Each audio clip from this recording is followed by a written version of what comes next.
Hello friends, Dhamu's kitchen and vlog પર તમારું સ્વાગત છે. મિત્રો, આજે હું તમારી સાથે ભીંડાના એકદમ સરળ અને નવી રીતે ખૂબ જ સ્વાદિષ્ટ બનતા શાકની રેસિપી શેર કરું છું. રૂટીન શાક બનાવવાની રીત કરતાં કંઈક અલગ મસાલા સાથે આંગળા ચાટી જાવ એટલું ટેસ્ટી બનશે. સૌથી પહેલાં 250 ગ્રામ જેટલા ભીંડાને ધોઈ ચોખ્ખો કરી અને અહીંયા મેં લઈ લીધો છે. ધોયા પછી ભીંડાને સરસ રીતે લૂછી લેવાનો, જેથી એના ઉપર બિલકુલ ચીકાશ ન રહે. અને ભીંડાને આ રીતે બહુ મોટા પણ નહીં અને સાવ નાના પણ નહીં, એ રીતે મીડિયમ સાઇઝના પીસમાં કટ કરી લેવાનો છે. ત્યાર પછી ગેસ ઓન કરી ગેસ ઉપર આપણે કડાઈ મૂકીશું અને કડાઈ થોડી ગરમ થાય એટલે અંદાજે 3 મોટા ચમચા જેટલું તેલ ઉમેરીશું. ભીંડાના શાકમાં તેલનું પ્રમાણ થોડું વધારે જ હોય છે અને થોડું તેલ વધારે હશે તો શાક બિલકુલ ચીકણું પણ નહીં બને અને એકદમ સરસ ટેસ્ટી એવું બનીને તૈયાર થશે. હવે અત્યારે આપણે ગેસને મીડિયમ પર રાખીશું અને તેલને થોડું ગરમ થવા દઈશું. હવે તેલ થોડું ગરમ થાય એટલે સમારીને તૈયાર કરેલા ભીંડામાંથી થોડો ભીંડો આપણે તેલમાં ઉમેરી દઈએ. અત્યારે હું અડધો ભીંડો ઉમેરું છું અને ભીંડાને તેલની અંદર સરસ રીતે સાંતળી લઈએ. આજની આ શાક બનાવવાની રીત એકદમ અલગ અને યુનિક છે અને જો એક વખત તમે આ રીતે શાક બનાવશો ને એટલું ટેસ્ટી બનશે કે ઘરમાં બધાને ખૂબ જ પસંદ આવશે. અને જ્યારે પણ ભીંડાનું શાક બનાવવું હશે તમે આ રીતથી બનાવવાનું પસંદ કરશો. ગેસની ફ્લેમને આપણે મીડિયમ પર રાખી છે, જેથી ભીંડો વધારે પડતો બળવા નહીં કરે અને ભીંડાને સરસ રીતે ફ્રાય કરી લઈશું. આમ કરવાથી ભીંડો બિલકુલ ચીકણો પણ લાગતો નથી અને બિલકુલ કાચો પણ રહેતો નથી. આ રીતે અંદાજે 1 થી 1.5 મિનિટ સુધી તેલની અંદર ફ્રાય કર્યા પછી તમે જોશો કે ભીંડો છે એ થોડો કલર ચેન્જ કરવા લાગ્યો છે અને થોડો ગોલ્ડન બ્રાઉન કલરનો થવા લાગ્યો છે. તો બસ આ સ્ટેજે આપણે પ્લેટમાં કાઢી લઈએ, કેમ કે ભીંડાને આપણે માત્ર થોડો શેકવાનો જ છે, જેથી એનું કાચાપણું દૂર થઈ જાય. ત્યાર પછી બાકીના વધેલા ભીંડાને પણ આપણે ઉમેરી દઈએ અને થોડો કલર ચેન્જ થાય એટલે ભીંડાને આપણે પ્લેટમાં ટ્રાન્સફર કરીશું. હવે ભીંડાને શેક્યા પછી કડાઈની અંદર જે તેલ વધેલું છે એમાં અડધી ચમચી જેટલું જીરું ઉમેરીએ, થોડી ચપટી જેટલી હિંગ ઉમેરીએ.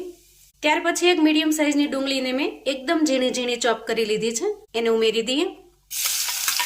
તમે જો ડુંગળી ન ખાતા હો તો અહીંયા ડુંગળીને સ્કીપ કરી દેવાની અને એકદમ સરસ જ્યાં સુધી એનું કાચાપણું દૂર ન થાય, ગોલ્ડન બ્રાઉન કલરની થઈ જાય ત્યાં સુધી એને સાંતળી લઈએ. હવે થોડી વારની અંદર જ ડુંગળી સરસ તૈયાર થઈ ગઈ છે, એનો કલર પણ ચેન્જ થઈ ગયો છે, એનું કાચાપણું દૂર થઈ ગયું છે અને સરસ ગોલ્ડન બ્રાઉન કલરની બની છે. એ સમયે અડધી ચમચી જેટલી આદુ મરચાંની પેસ્ટ ઉમેરીશું, જે આપણે અધકચરી ખાંડીને તૈયાર કરેલી છે, અને 1 ચમચી લસણ મરચાંની પેસ્ટ ઉમેરીશું. ઘણા આને લસણ મરચાંની ચટણી પણ કહે છે.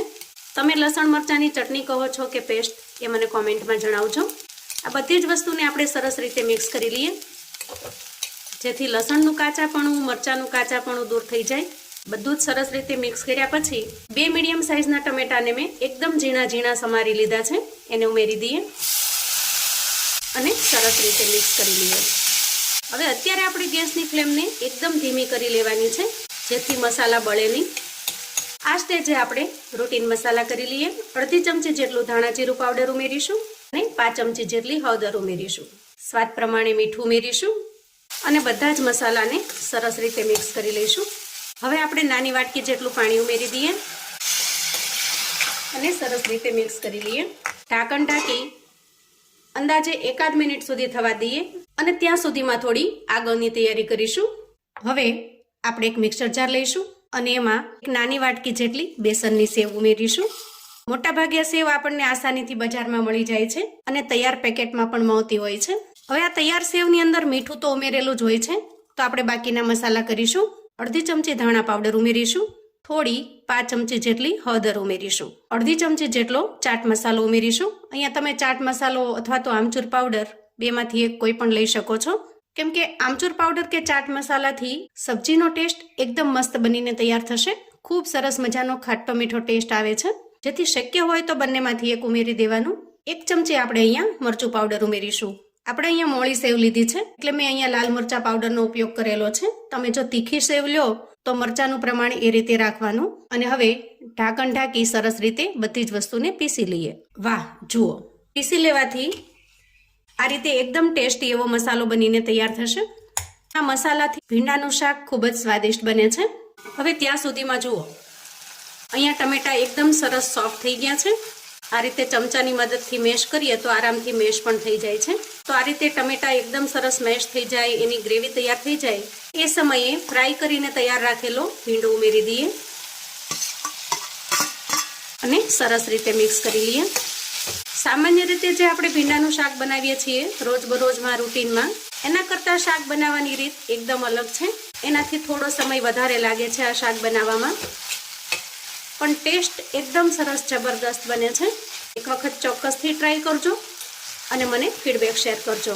ભીંડાને સરસ રીતે મિક્સ કર્યા પછી આપણે જે મસાલો બનાવ્યો છે એ મસાલો ઉમેરી દઈએ અને એને પણ સરસ રીતે મિક્સ કરી લઈએ.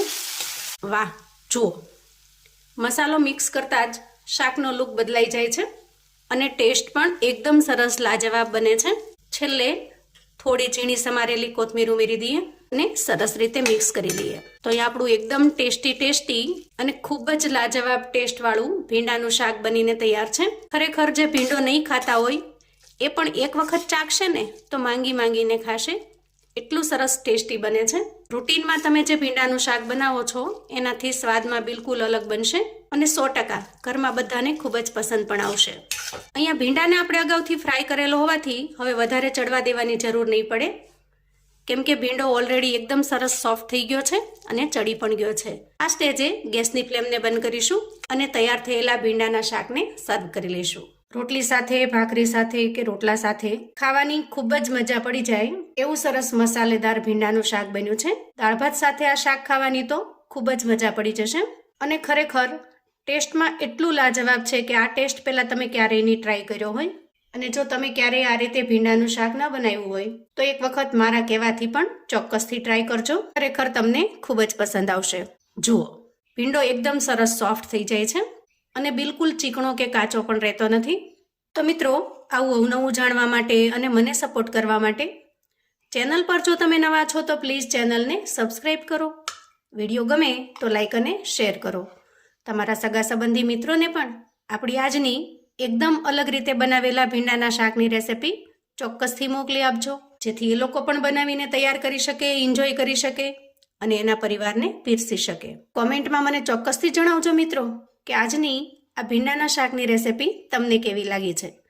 ફરી મળીશું એક નવી રેસિપી સાથે. ત્યાં સુધી આવજો મિત્રો.